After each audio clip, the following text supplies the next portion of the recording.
লজ্জার বিষয়, কার্যকরভাবে বাংলাদেশে এখনো পর্যন্ত ফিলিস্তিন ইস্যুতে আমরা একটা বয়কট কার্যকরভাবে করতে পারি নাই। একটা সফট ড্রিঙ্কস শুধুমাত্র কিছুটা বর্জন করা গেছে আলহামদুলিল্লাহ, আর বাকি প্রোডাক্টগুলো সব যেভাবে সেভাবে রয়েছে। আমি একটা দেশীয় প্রোডাক্টের একটা মালিক, দেশীয় প্রোডাক্টের একজন মালিককে প্রশ্ন করেছিলাম, ভাই আপনাদের প্রোডাক্টগুলো কেন বাজারে বাজারে দোকানে দোকানে পাওয়া যায় না? কেন ইউনিলিভারের মাল বাজারে পরিপূর্ণ? কেন যারা আমাদের সমাজে 14ই ফেব্রুয়ারিতে আমাদের তরুণদের চরিত্রকে ধ্বংস করার নীল নকশা করে সেই ক্লোজ আপ কেন আমার দোকানে থাকে? কেন আপনাদের পেজ দোকানে নাই?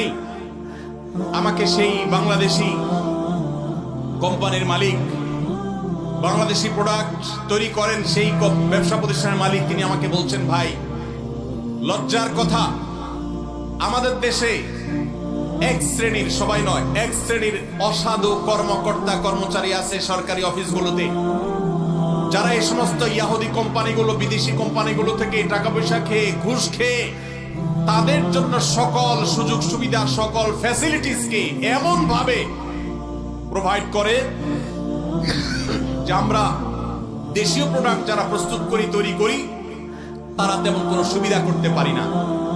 তার এই কথার বাস্তবতা আছে। আমিও কিছুটা অনুভব করার চেষ্টা করেছি, অনুসন্ধান করার চেষ্টা করেছি।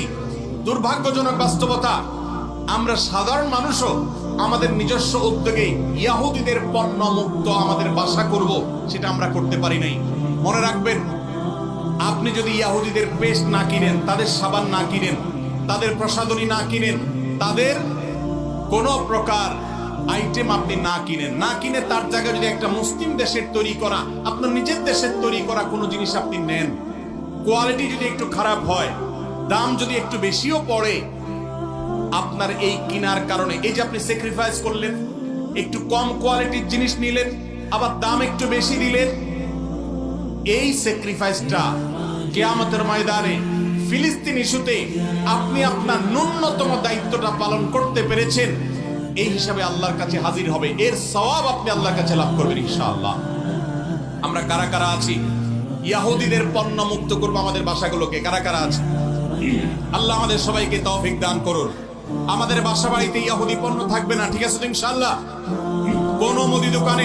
কোন মুদি দোকান থেকে আমরা ইয়াহুদি পণ্য কিনবো না, প্রয়োজনে আমি সফট ড্রিঙ্কস কিনবো না। দেশিটা থাকলে খাবো, না হলে খাবো না। ভাইরা আমার, অতএব আসুন ফিলিস্তিন ইস্যুতে আমরা আল্লাহর কাছে চোখে পানি ফেলার পাশাপাশি সর্বশক্তি দিয়ে যৌক্তিক এবং যথাযথ প্রতিবাদ আমরা